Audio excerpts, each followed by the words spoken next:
Ila jamani, mimi kwanza niwashirikishe jambo.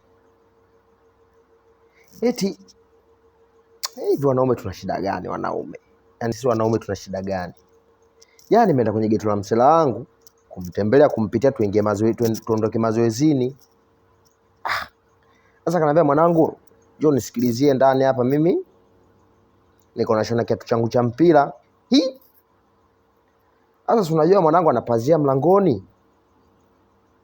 Mimi nimeingia ndani, pazia limekaa vibaya, yani mlangoni pazia limekaa vibaya. Nashangaa nafika ndani ananiuliza maswali eti, mwanangu, vipi pazia umeweka vizuri? Mimi nikawa namshangaa. Kapaniki mwanangu. Mwanangu weka pazia vizuri, funga pazia mwanangu. Wewe unachaje pazia wazi mwanangu? Sasa mimi bado nikaendelea kumshangaa, nikabaki na mshangao, mimi nabaki na mshangao, simuelewi. Anaonekana anatia mazingzomo.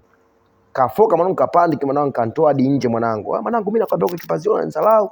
Wana mimi kasielewi mwanangu, au nielewi mwanangu, maisha gani ya wazalau? Wewe umekuja kwangu nakwambia ukipazia, yani mimi nikashindwa kumuelewa mwanangu. Mimi nataka niulize swali. Hivi kweli kabisa mtoto wa kiume geto lako linakuwa na pazia, mtoto wa kiume unaficha nini ndani? Yaani bora ungekuwa mtoto wa kike basi tuseme kuna, unajua zile kona za kitanda zile, kuna nguo fulani hivi zinaning'inizwaga zile nguo fulani zile, kwamba labda pengine watu wanaweza kaziona, majirani nini, wapangaji wenzio. Mtoto wa kiume unaficha nini ndani cha zamani? Yaani una geto, una kitanda, una flat ndani, sawa? Una kikabati chako cha kuweka nguo, nini, viatu nini? Yaani unachoficha nini? Yaani mpaka unaweka pazia mlangoni, unachoficha ni nini? Muhudhurieni vikao jamani, muhudhurieni vikao. Mtoto wa kiume yani unaweka mlangoni pazia, unafoka, yani pazia limekaa vibaya, unafoka yani. Muhudhurieni vikao. Muhudhurieni vikao wanaume, muhudhurieni. Pazia.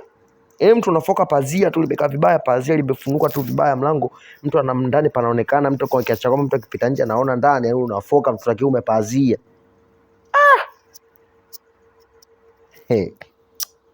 Hapana kwa kweli. Mwanangu mimi kanacha hoi, pazia tu limefunguka nikafoka vibaya mno. Mtoto wa kiume pazia. Wapi na wapi? Una demu hujaoa. Sasa kwamba bana watu wataona vyombo, hujaosha na siku mbili. Chakula mtu unakula mgawani, lakini mtu unafoka pazia kukaa wazi, unafoka. Hapana.